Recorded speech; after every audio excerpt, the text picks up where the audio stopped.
তারেক রহমান কইছে যে এই দেশে চরমপন্থা এবং মৌলবাদের অভয়ারণ্য যেন পরিণত হইতে না পারে। দেখেন, অতি উত্তম কথা। তবে ইন্ডিয়া মনে করে মৌলবাদীদের বিরুদ্ধে শেখ হাসিনাই একমাত্র ভরসা। ইন্ডিয়া টুডে একটা নিবন্ধ ছাপিয়েছিল 2022 সালে। 2016 সালে বামেরাও বলতো দেশের বড় শত্রু মৌলবাদ। হাসিনার ফ্যাসিবাদ কিন্তু বড় শত্রু না, বড় শত্রু মৌলবাদ বামেদের মতে। তাইলে আমরা বুঝলাম বাংলাদেশে মৌলবাদ বলে একটা জিনিস আছে, মৌলবাদী বলেও একটা জিনিস আছে যা খুবই খারাপ, তাই না? সেটারে বিএনপি খাইয়া দিতে চায়, সেটা বিএনপি প্রতিরোধ করতে চায়। আচ্ছা, খুব ভালো কথা। তাইলে খালেদা জিয়ার নিশ্চয়ই মৌলবাদীদের সম্পর্কে একটা বক্তব্য আছিল, সেটা কি একটু আমরা শুনে আসি? আসেন শুনি, এডিটর সাহেব শুনে দেন।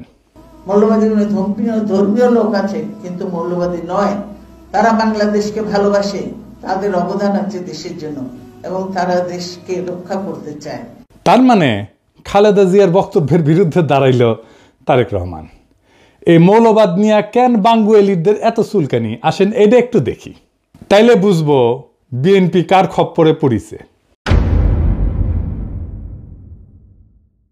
মৌলবাদ এটার ইংরেজি হইতেছে ফান্ডামেন্টালিজম। এই শব্দের উৎস কখন? শব্দটা প্রথম 20 শতকের শুরুর দিকে আমেরিকাতে প্রোটেস্ট্যান্ট খ্রিস্ট ধর্মে এটার উদ্ভব।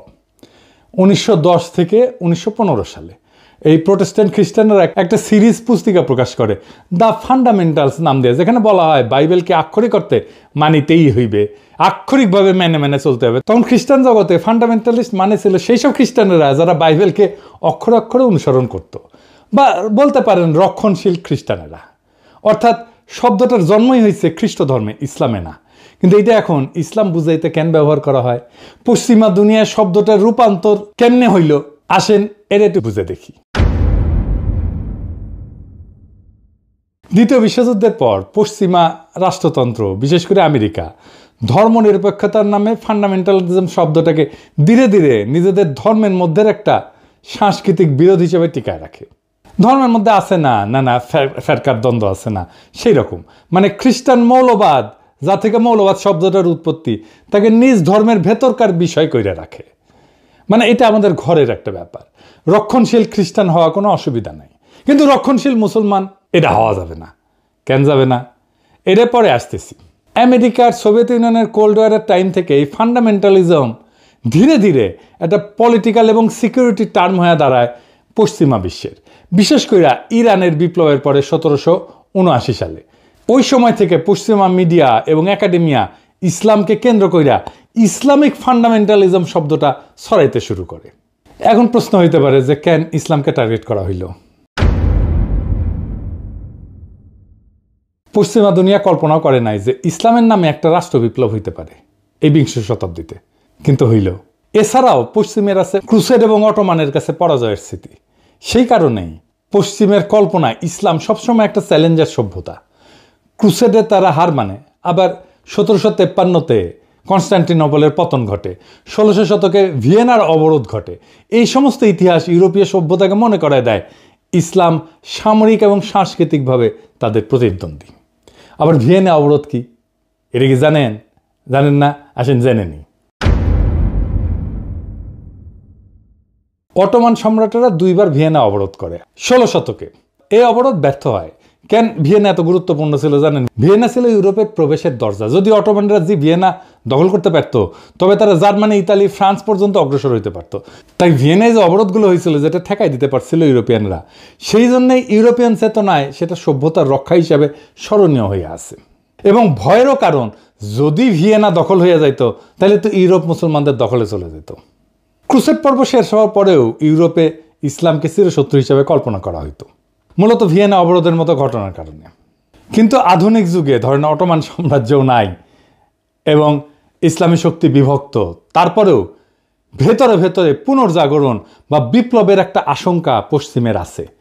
আর বিপ্লব তো হয়ও ইরানে। এবং আরেকটা কারণ হইতেছে খুব গুরুত্বপূর্ণ, যে পশ্চিম তো পশ্চিমা সভ্যতার যে সংকট তার কোনো সমাধান দিতে পারেনি। যেমন কি সংকট? পশ্চিমা সভ্যতার কিছু অমীমাংসিত সমস্যা আছে। যেমন পশ্চিমা সভ্যতা বিজ্ঞান, প্রযুক্তি, গণতন্ত্র, মানবাধিকারে বড় অবদান রাখলেও কিছু মৌলিক সমস্যার আজও সমাধান করতে পারেনি। যেমন বৈষম্যের সমাধান করতে পারেনি। এই পুঁজিবাদী সমাজ ধনী গরিবের বৈষম্য ক্রমাগত বাড়াইছে। বলা হয়তো ধনীদের তরফ থেকে ট্রিকল ডাউন করতো, আস্তে আস্তে ব্যয় চুইয়ে পড়ে নিচের লোকেরা আস্তে আস্তে কিছুটা সম্পদ হয়তো পাইতো। পশ্চিম ব্যক্তি স্বাধীনতাকে সর্বোচ্চ করছে, কিন্তু সমাজ, কমিউনিটি, পরিবার এগুলো ভেঙে গেছে। মানুষ একা, বিচ্ছিন্ন, বিষণ্ণতায় ভোগে। রাষ্ট্র, রাজনীতি, ধর্ম বা নৈতিকতা থেকে বিচ্ছিন্ন হয়ে গেছে। এর ফলে যুদ্ধ, এর ফলে উপনিবেশিকতা, এর ফলে পরিবেশ ধ্বংস, এবং সব কিছুকে বলা হয় প্রগতিশীলতা, প্রগতি, নেসেসিটি, এই বলে বৈধতা দেওয়া হয়। পশ্চিমা বিশ্বে যে ক্ষমতার দ্বন্দ্ব, এটাকে বলা হয়তো যে ব্যালেন্স অফ পাওয়ার যদি থাকে, অনেকগুলো শক্তির যদি শক্তিশালী যদি রাষ্ট্র থাকে, তাহলে একটা ব্যালেন্স অফ পাওয়ার হবে, এইটা স্থায়ী শান্তি নিশ্চিত করতে পারবে। কিন্তু করতে পারেনি, যুদ্ধ কোথাও থামাইতে পারেনি। 2টা বিশ্বযুদ্ধ হয়েছে, কোল্ড ওয়ার হয়েছে, আজকেও তো যুদ্ধ হইতেছে বিভিন্ন দেশে, তাই না? এখনো ইউক্রেনে যুদ্ধ হইতেছে, কয়েকদিন আগে ইসরায়েল ইরান যুদ্ধ হইল। আর প্রকৃতি, পরিবেশ এটা ধ্বংস হয়ে গেছে। কারণ প্রকৃতি পরিবেশকে এটা মনে করে এটা ভোগের একটা বিষয়। যাকে সভ্যতা বলে মনে করে পশ্চিম, তা মনে করে যে এই পরিবেশ থেকে সব কিছু টেনে আমি ভোগ করলেই আমি সভ্য হইতে পারবো। এর ফলে পরিবেশ ধ্বংস হয়ে গেছে, জলবায়ু পরিবর্তন হচ্ছে, প্রাকৃতিক সম্পদের সংকট এখন একটা বৈশ্বিক হুমকি। এই জায়গায় ইসলাম একটা অল্টারনেট সমাধান দিতে পারে, যদি ইসলামকে কেবল ধর্ম না, একটা সভ্যতাগত প্রস্তাবনা হিসাবে দেখা হয়।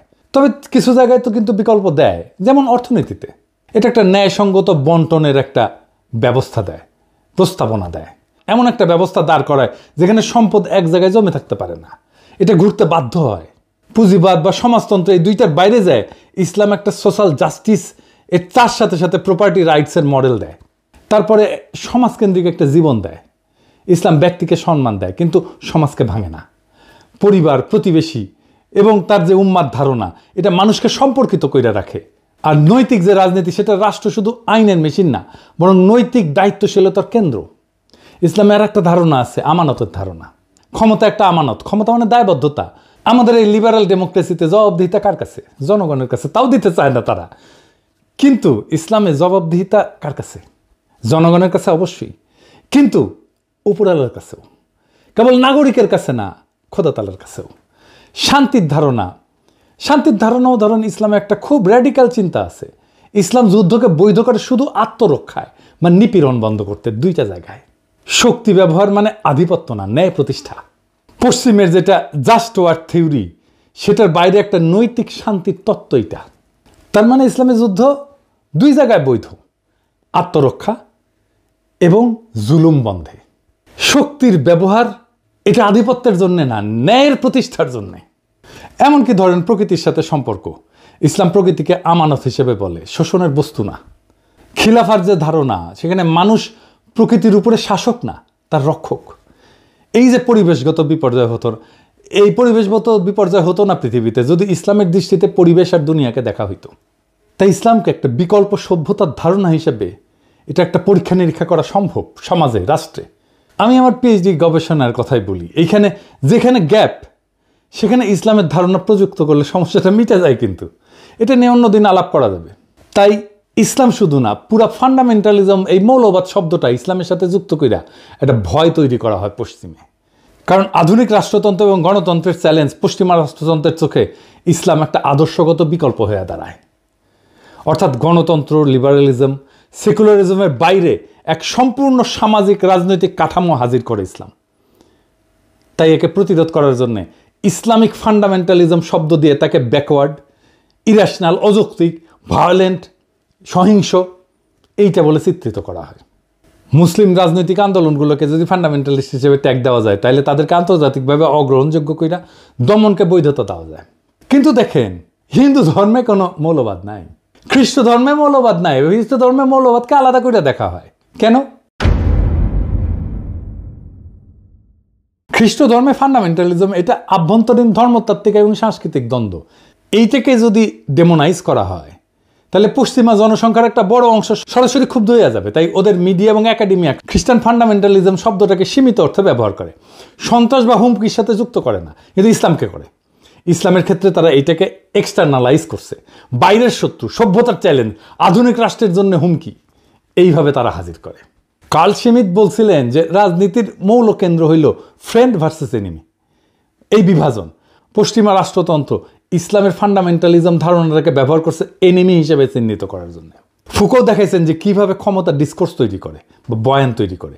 ইসলামিক ফান্ডামেন্টালিজম একটা ডিসকোর্স বা বয়ান যা ইসলামকে সবসময় ইরেশনাল, ভায়োলেন্ট, প্রিমডার্ন এই হিসাবে উপস্থাপন করে।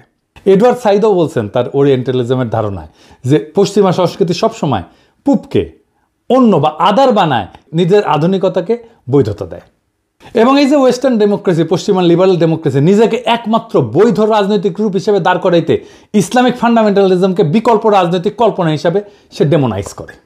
ফলে আন্তর্জাতিক আইন, সিকিউরিটি, নীতি, এমনকি গবেষণাতেও ইসলামী আন্দোলনকে প্রায় ফান্ডামেন্টালিস্ট থ্রেট হিসাবে বলা হয়। যদিও একই ধরনের ইহুদি বা খ্রিস্টান চরমপন্থাকে সেটা বলা হয় না, হিন্দু চরমপন্থাকে তো বলা হয়ই না। দেখতেছেন তো, যা যা একটা ইসলামী সমাজকে আলাদা মিনিং দিছে সেটাকে আক্রমণ করা হয়েছে পশ্চিম থেকে। নিজের কালচারকে, নিজের প্র্যাকটিসকে ঘৃণা করতে শেখানো হয়েছে। আফগানিস্তানে বোরখা পরা ছিল ফ্যাশন, এটা অভিজাততন্ত্রের প্রতীক। যেই নারী বোরখা পরবে তাকে ধরে না হয়তো সে ধনী এবং সে কোনো কাজ করবে না, সে অভিজাত, তার কাজ করার দরকার নাই, তাকে অন্যভাবে সম্মান করা হইতো। এইটাকে পশ্চিমানারা বানাইলো নারী নিপীড়নের আইকন। কি খোদা আমারে উঠায় নাও।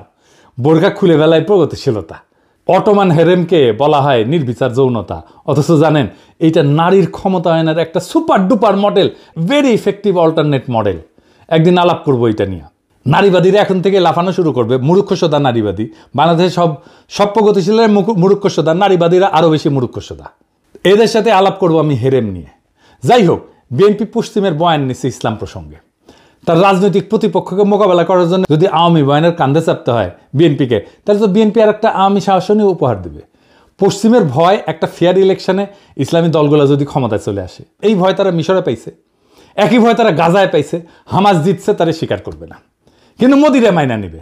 আজিব বাত। এইভাবে রাজনীতি চলে। জামাতের সাথে বিএনপি তো আসলে কোনো প্যারামিটারে জিততে পারবে না, না আভ্যন্তরীণ গণতান্ত্রিক চর্চায়, না কর্মীদের রাজনৈতিক মানে, না কর্মীদের সাহসে, না কর্মীদের সংখ্যায়। বিএনপি ছাত্রদল, ছাত্র শিবির যদি এখন রাস্তায় মারপিটেও নামে, ছাত্রদল হাইরা যাবে। এটা বাস্তবতা। না বিএনপি প্রতিষ্ঠান তৈরি করতে পারছে, না কর্মীদের নৈতিক রাজনৈতিক পড়াশোনা, শিক্ষা প্রতিষ্ঠানে সংগঠনের প্রভাব বাড়াইতে পারছে, কিছুই করতে পারেনি। বিএনপি জামাত বা ছাত্র শিবিরের সাথে তুলনায় কোনো ধারে কাছে যেতে পারবে না। এই জন্যই তারা বাইসা নিছে এমন একটা জায়গা যেখানে জামাত দুর্বল, সেটা মুক্তিযুদ্ধ। এই মুক্তিযুদ্ধের মাঠে এসে জামাতকে ঘায়াল করতে চায়। তাই তাদের মুখে মৌলবাদ, তাই তাদের মুখে জঙ্গিবাদ। সেই একই বয়ান আওয়ামী লীগের বয়ান, কারণ এটা সহজ। জামাতের রাজনীতিকে মোকাবেলা করার জন্য যে দক্ষতা থাকা দরকার, ইন্টেলেকচুয়াল ক্যাপাসিটি থাকা দরকার ছিল, সেটা তো বিএনপির নাই। তো বিএনপি নিছে সহজ পথ, মুক্তিযুদ্ধের কথা বলে কোণঠাসা করা। এই রাজনীতি জিতবে না, এই রাজনীতি জেতান না। এই রাজনীতি অবশ্যই বিএনপিকে পরাজয়ের রাস্তায় নেবে। এই রাজনীতি বিএনপিকে রাষ্ট্র ক্ষমতা আসতে দেবে না, লিখে রাখতে পারেন। এইটাই বিএনপির রাজনৈতিক পরাজয়ের কারণ হবে। পশ্চিমা শক্তি আমাদেরকে কোনো সাহায্য করেনি হাসিনা বিরোধী লড়াইয়ে, আমাদের কোনো ধরনের কূটনৈতিক সাহায্য করেনি। হাসিনার শাসনকে সর্বতভাবে সাহায্য করে গেছে, সাপোর্ট করে গেছে পশ্চিমা শক্তি। এখন সেই পশ্চিমা শক্তির ইচ্ছায় যদি বিএনপি তার আগামী রাজনীতি নির্ধারণ করে, তার রাজনীতিকে বাংলাদেশের মানুষ প্রত্যাখ্যান করবে। বাংলাদেশের মানুষ তার ধর্ম, তার সংস্কৃতি, সেটাকে সাথে নিয়ে বাংলাদেশের মানুষ আগামীর রাষ্ট্র গঠন করতে চায়। পশ্চিমাদের সাজেশনে না, পশ্চিমাদের ধারণা দিয়ে না, পশ্চিমাদের প্রেসক্রিপশন দিয়ে না, বরং পশ্চিমাদের প্রেসক্রিপশনে যারা রাষ্ট্র করতে আসবে তাদেরই বাংলাদেশের জায়গা হবে না। বাংলাদেশের রাজনীতির বড় ট্র্যাজেডি হইল নিজেদের শক্তি আর ঐতিহ্যকে ভরসা না কইরা বিদেশি প্রেসক্রিপশনকে আঁকড়ায় ধরা। আওয়ামী লীগ তা করছে বছরের পর বছর, আর বিএনপি যদি সেই একই পথে হাঁটে তবে তার পরিণতি একই হবে। মৌলবাদ নামের কৃত্রিম আতঙ্ক দেখায় জনগণকে ভয় দেখানো যায়, কিন্তু ক্ষমতা দখল করা যায় না। বাংলাদেশের মানুষ চায় না কোনো আমদানি করা প্রেসক্রিপশন, তারা চায় নিজেদের ধর্ম, সংস্কৃতি, ইতিহাস এবং আত্মপরিচয়ের ভেতর থেকে বেরিয়ে আসা একটা রাষ্ট্র। সেই রাষ্ট্র হবে ন্যায়ভিত্তিক, বিশ্বাস এবং মূল্যবোধ নির্ভর, যেখানে বিদেশি লেবেল না, বরং বাংলাদেশের মানুষের রক্ত মাংসের চাহিদা তার রাজনৈতিক চালিকা শক্তি হবে।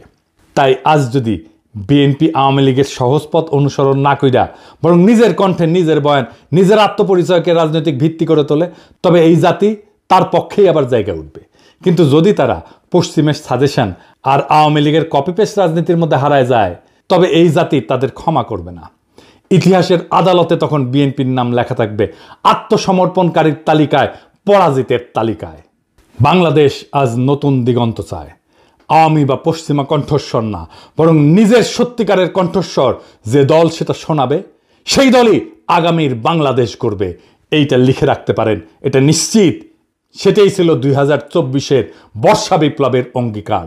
বাংলাদেশ সেই পথেই হাঁটবে। ইনকিলাব জিন্দাবাদ।